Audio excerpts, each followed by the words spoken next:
أعوذ بالله من الشيطان الرجيم. بسم الله الرحمن الرحيم. الرحمن علم القرآن، خلق الإنسان علمه البيان. الشمس والقمر بحسبان، والنجم والشجر يسجدان. والسماء رفعها ووضع الميزان، ألا تطغوا في الميزان، فأقيموا الوزن بالقسط ولا تخسروا الميزان. والأرض وضعها للأنام، فيها فاكهة والنخل ذات الأكمام، والحب ذو العصف والريحان. فبأي آلاء ربكما تكذبان؟ خلق الإنسان من صلصال كالفخار، وخلق الجان من مارج من نار. فبأي آلاء ربكما تكذبان؟ رب المشرقين ورب المغربين. فبأي آلاء ربكما تكذبان؟ مرج البحرين يلتقيان، بينهما برزخ لا يبغيان. فبأي آلاء ربكما تكذبان؟ يخرج منهما اللؤلؤ والمرجان. فبأي آلاء ربكما تكذبان؟ وله الجوار المنشآت في البحر كالأعلام. فبأي آلاء ربكما تكذبان؟ كل من عليها فان، ويبقى وجه ربك ذو الجلال والإكرام. فبأي آلاء ربكما تكذبان؟ يسأله من في السماوات والأرض، كل يوم هو في شأن. فبأي آلاء ربكما تكذبان؟ سنفرغ لكم أيها الثقلان. فبأي آلاء ربكما تكذبان؟ يا معشر الجن والإنس إن استطعتم أن تنفذوا من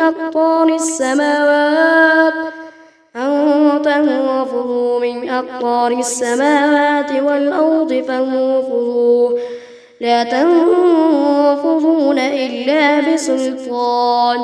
فبأي آلاء ربكما تكذبان؟ يرسل عليكما شواظ من نار ونحاس فلا تنتصران. فبأي آلاء ربكما تكذبان؟ فإذا انشقت السماء فكانت وردة كالدهان. فبأي آلاء ربكما تكذبان؟ فيومئذ لا يسأل عن ذنبه إنس ولا جان.